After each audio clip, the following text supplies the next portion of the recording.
Comparing Peter Obi and Bola Tinubu performance as governors and expectations as president. Peter Obi and Bola Tinubu are two of the most successful governors in Nigeria's history. They both served their respective states during different periods, but their achievements in governance have been outstanding. In this episode, we will compare and contrast their performances in 5 critical areas, namely revenue collection, education, security, infrastructure development, and electricity. Since they are both still running for the presidency, depending on the outcome of the election tribunal petition, we are going to extrapolate how we think they will perform as president. Revenue collection. One of the most critical aspects of governance is revenue collection. Without revenue, governments cannot provide necessary services and infrastructure for their citizens. During his tenure as governor of Lagos State, Bola Tinubu made significant strides in revenue collection. He created the Lagos State Revenue Mobilization Committee, which increased the state's internally generated revenue from 6 billion in 1999 to 600 billion naira in 2007.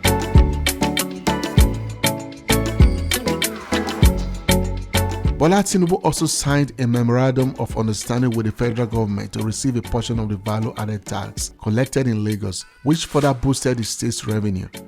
Additionally, Tinubu implemented the Lagos State Land Use Charge Law, which increased the property tax revenue by 400%.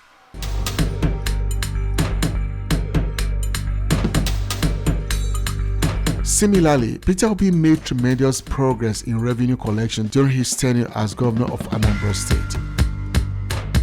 He established the State Board of Internal Revenue, which boosted the state's internally generated revenue from 1.3 billion naira in 2006 to 9.6 billion in 2013.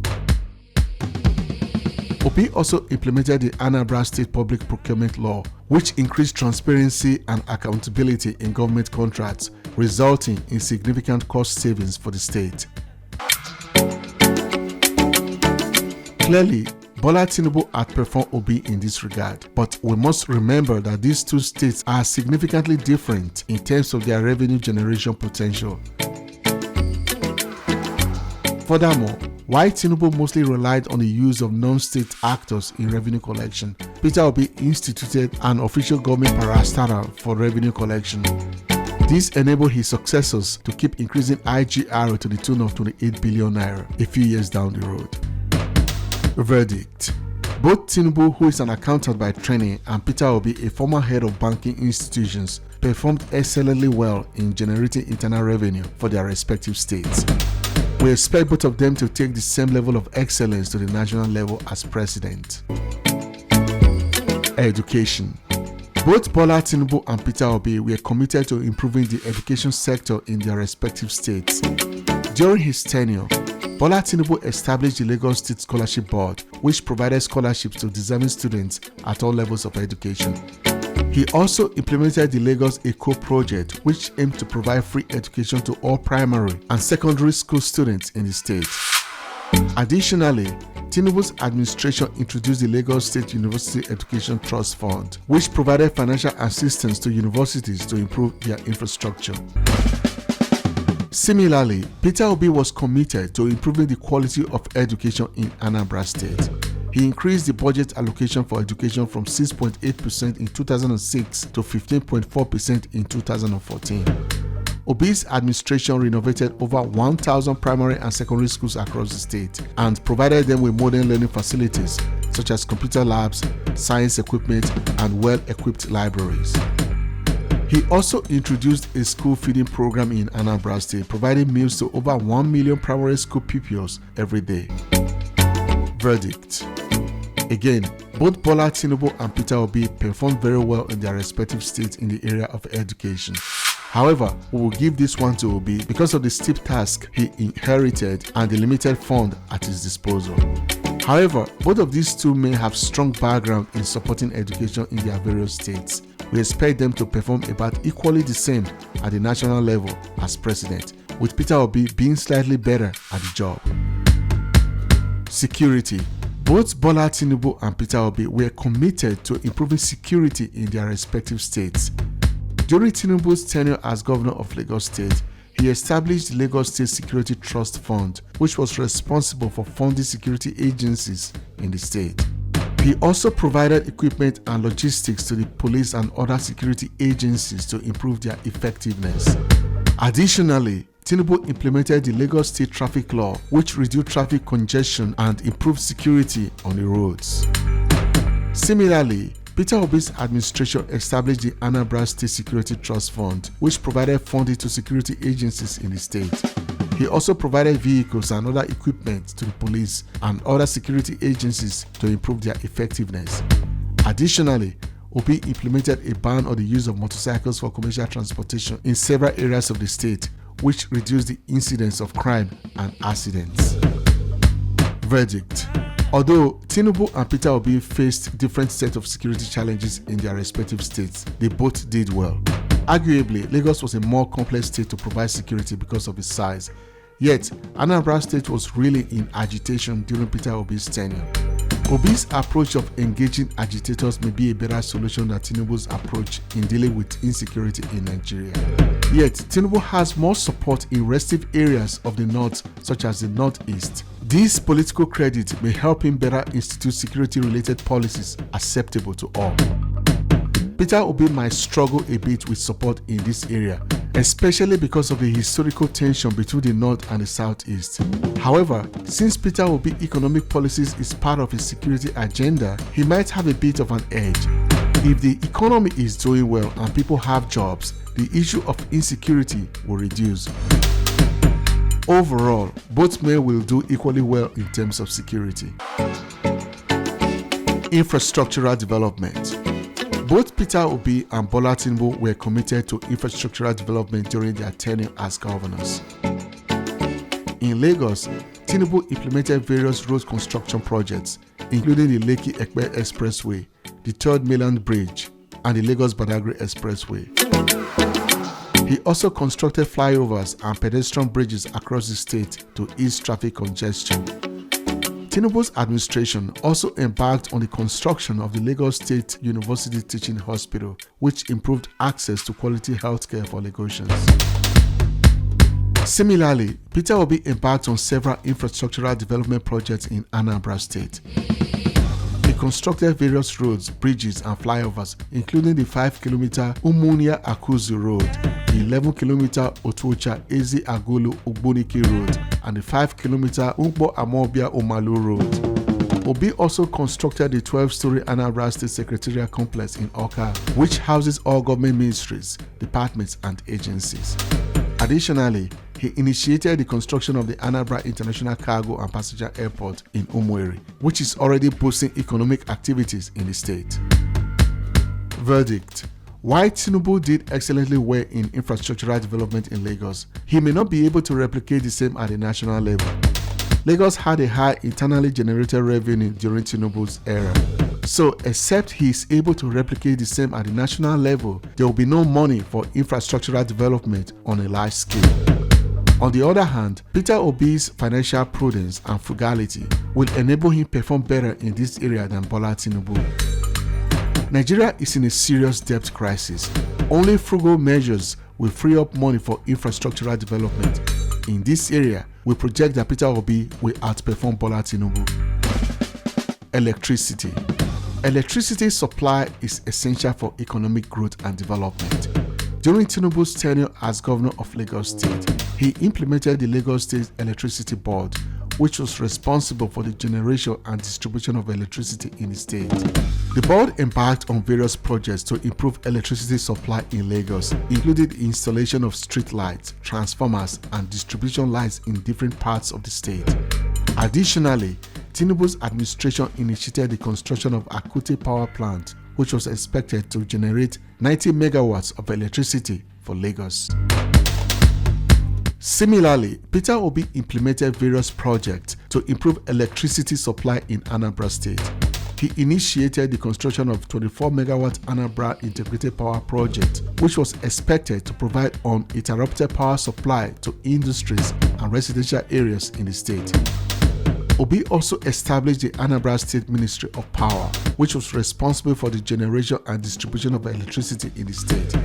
Additionally, he provided transformers, distribution lines, and street lights to various communities in the state to improve electricity supply.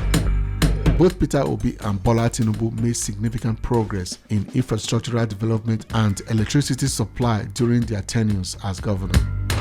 They embarked on various road construction projects, established government agencies to oversee electricity generation and distribution, and provided equipment and infrastructure to improve the supply of electricity. However, it is essential to note that there are still significant infrastructure deficits in both Anambra and Lagos states, which require the attention of the current and future administrations. Verdict: both Bola Tinubu and Peter Obi understand the importance of electricity in Nigeria's development. They are both decisive administrators who will take immediate steps in remedying the problem. I think they will both perform about the same in this area. Both Bola Tinubu and Peter Obi will attempt to improve the electricity situation in Nigeria. Human capital development. Both Peter Obi and Bola Tinubu were committed to human capital development during their tenures as governors. In Lagos, Tinubu implemented several programs to improve access to education and healthcare, including a co-project which provided free education to children in public schools, and the Lagos State Health Management Agency, which provided affordable healthcare to Lagosians. Tinubu also established the Lagos State Scholarship Board, which provided scholarship to Lagosians to study abroad. Similarly, Peter Obi implemented various programs to improve access to education and healthcare in Anambra State. He established the Anambra State Education Trust Fund, which provided scholarships and bursaries to students in tertiary institutions. Peter Obi also established the Anambra State Health Insurance Scheme, which provided affordable healthcare to residents of the state. Additionally, he renovated and equipped various primary healthcare centers across the state to improve access to healthcare. Verdict: Nigeria has a vast human capital potential with a teeming youth population.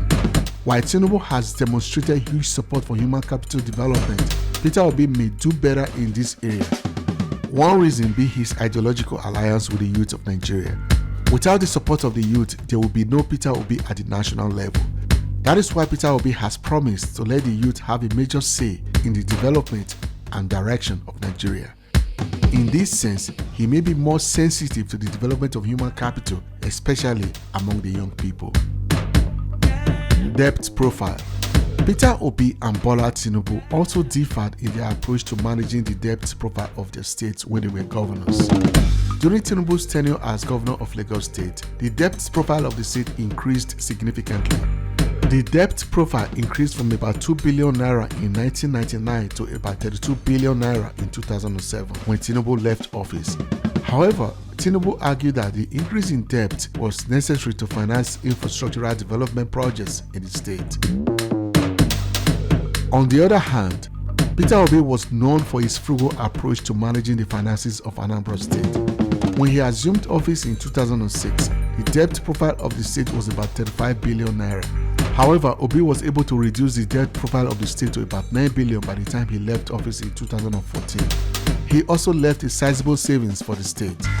He achieved this by cutting wasteful spending, blocking leakages, and reducing the number of political appointees. Verdict: Peter Obi will by far be better at dealing with Nigeria's debt than Bola Tinubu because of his frugal approach to spending. Tinubu's approach to national debt may likely be similar to that of Buhari that increased the national debt substantially during his tenure. This one goes to Peter Obi. Savings for next administration. Both Peter Obi and Bola Tinubu also differed in their approach to saving funds for the next administration.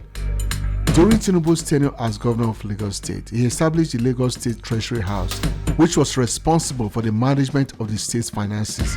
The Treasury House was tasked with ensuring that a percentage of the state's revenue was saved for the next administration. Similarly, Peter Obi established the Anambra State Investment and Protection Fund, which was responsible for managing the state's finances. The fund was established so that a percentage of the state's revenue was saved for the next administration. Additionally, Obi established the Anambra State Sinking Fund, which was used to retire the state's debt. Verdict. Just like dealing with Nigeria's debt issue, Peter Obi will be better at saving for Nigeria than Bola Tinubu. Bola Tinubu himself has derided Peter Obi for saving for future administration. He does not believe in saving as much as Peter Obi does. So again, this goes to Peter Obi. Dealing with corruption. While Bola Tinubu and Peter Obi have held positions of power, it is difficult to make an objective comparison of their performance in dealing with corruption, as their experiences have been different. Bola Tinubu is often credited with initiating reforms that help to reduce corruption in the state. During his tenure, he implemented policies such as the Treasury Single Account (TSA) and the Lagos State Public Procurement Law, which aim to increase transparency and accountability in government spending. However, some critics have accused him of being involved in corrupt practices himself, and his alleged involvement in money laundering and other financial crimes have been subject of speculation. Peter Obi, on the other hand, is known for his effort to combat corruption. He established the Anambra State Anti-Corruption Agency and signed the Freedom of Information Bill into law, which aimed to increase transparency in government operations. During his tenure, he also made efforts to reduce wasteful spending and prioritize the development of infrastructure in the state. Verdict. Both Bola Tinubu and Peter Obi have taken steps to address corruption during their time in office. However, given the antecedents, many will agree that Peter Obi will likely be better at fighting corruption. Not because it has been proven that Tinubu is corrupt, but because he will be president under a political platform that many Nigerians believe is corrupt. Peter Obi, on the other hand, will be coming under a clean slate of the Labour Party. It may be easier for him and Nigeria to start afresh and eliminate the scourge of corruption once and for all. This one goes to Peter Obi. Thank you for watching this mini documentary comparing Peter Obi and Bola Tinubu. Let me know what you think in the comment section. Do you agree or disagree with my assessment? Your subscription to the channel is appreciated. For those of you that have not subscribed, please do so now. Like and share this video with your contacts. I'll see you in another video. Bye for now.